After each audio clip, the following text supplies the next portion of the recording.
This is a sports catastrophe production. Hey there, Heather, ho there, it's Jeff Cutter Diamond. Welcome you to another sports catastrophe birthday boy. And the birthday boy for today, May the 19th, is a former Canadian icon in the world of mixed martial arts and two-division champion, weighing in the welterweight and middleweight. Well, he's 41 years old now. He was a three-time UFC welterweight champion. He was the number one welterweight for many years. And he was named Canadian Athlete of the Year by Roger Sportsnet a couple times. He retired as the reigning welterweight champion. He never lost it, holding the record for most wins and title belts and the second longest combined title streak in UFC history, over 2,200 days. He won the middleweight title in 2017, coming out of retirement to beat Michael Bisping by submission. Yes, Georges St. Pierre. Georges St. Pierre had a difficult childhood because people would steal his clothes and money. But at age 7, he began learning karate to defend himself against school bully and all that. So anyway, he looked good and all that. He was a bouncer, and his first fight was at 20 years old.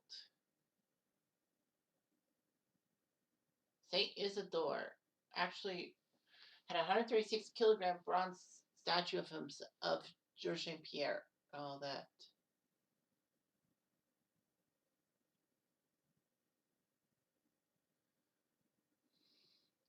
Anyway, St. Pierre would train with a number of groups throughout his fighting career.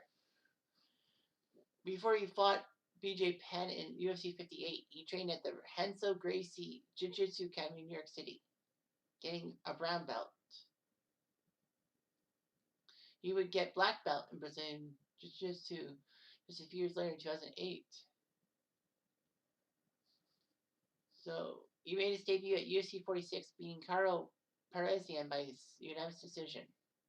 He would TKO his next opponent, Jay Huron, and then he would face Matt Hughes for the UFC welterweight championship at UFC 50. Unfortunately, St. Pierre would tap out to Hughes' armbar.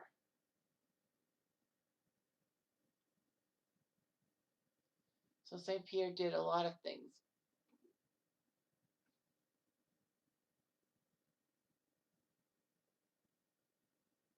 So anyway, he actually would face Sean Sherk at UFC 56 and make him the first fighter to take down Sherk and finish him off. St. Pierre wanted another chance. At UFC 58, he would face BJ Penn and beat him to be the number one contender for Matt Hughes' UFC 63. Unfortunately, though, he had a groin injury and was replaced by BJ Penn.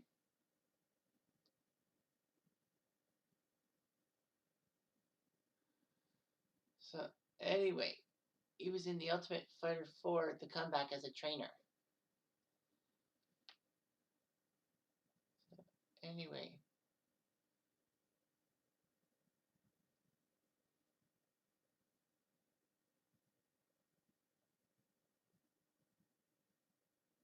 So anyway, St. Pierre at UFC 65 would try to compete for the UFC welterweight belt. And he took him out. St. Pierre in 2007 was named the UFC welterweight champion. Unfortunately, he would lose to Matt Serra in round 1 at 325. St. Pierre said he lost the match because he couldn't focus because he had a death of a cousin and his father's serious illness.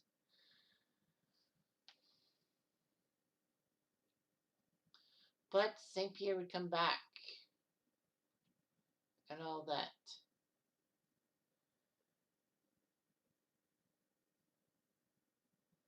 So anyway, Hughes and Serra would face each other, supposed to face each other at UFC 79 for the belt, and then Georges St. Pierre would be the number one contender.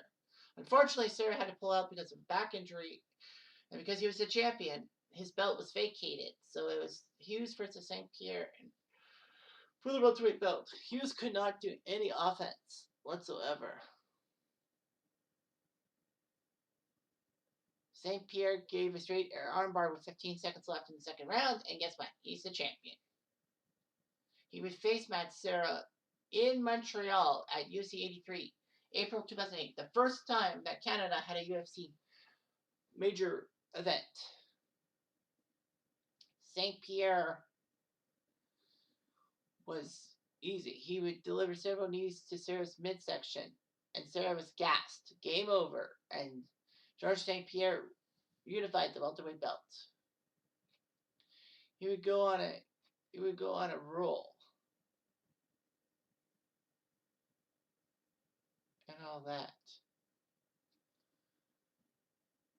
St. Pierre would face Jake Shields at UFC 129, April 30th, 2011, in Toronto, which had the record for a while for largest mixed martial arts attendance figures. Well, this guy is big. Anyway, St. Pierre would take down Shields by unanimous decision.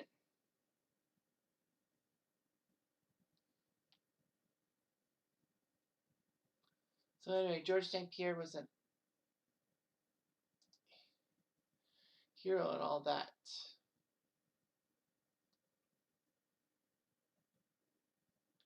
St. Pierre would win by controversial split decision in UFC 167 in 2013. A lot of people said Hendricks should have won the thing and all that. St. Pierre decided to retire December 2013 and vacated the title. It was learned that he tore his left ACL while training. We need surgery.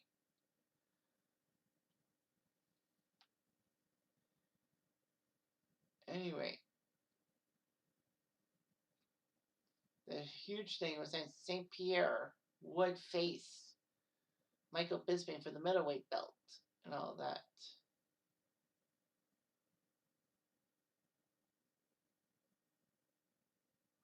So anyway, Bisping and St. Pierre would fight at UFC 217, November 4th, 2017.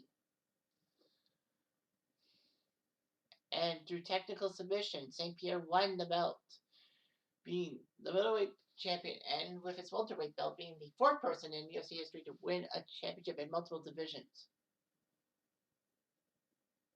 St. Pierre's return to the octagon smashed the record for most pay-per-view buys in Canada. And Justin Trudeau even praised him. Anyway, St. Pierre had ulcers and vacated the belt after 34 days.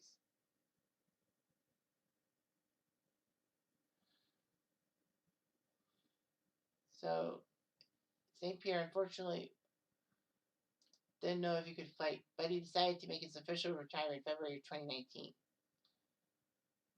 He's in the UFC Hall of Fame, and he has a foundation, the GSP Foundation. Aims to reduce bullying and encourage youth participation in sports. So he has lots of records. 1 middleweight title, 2 welterweight championships, 9 title defenses. Fight of the night 4 times against John Fitch, Josh Koscheck, Carlos Condon, and Johnny Hendricks. Most UFC welterweight title fights, 14. Most wins in the UFC welterweight, 19, tied with Neil Magny. Most wins in title fights in the welterweight, 12. Second most wins in UFC title fights with 13. Third most consecutive title defenses in UFC history, 9. His most takedowns in UFC history. So he has lots of records. All that. Yeah, 26-2. His only 2 losses are to Matt Serra and Matt Hughes, the 2 Matts. He won the last 13 matches in his career, which was amazing and all that. Lots of pay-per-view buys and all that. And, well, he faced Serra twice. He actually had a fight against Koscheck, Condon, and Diaz in Montreal. I did not know that. Wasn't that many. He was actually in Captain America Winter Soldier, Georges Batroc.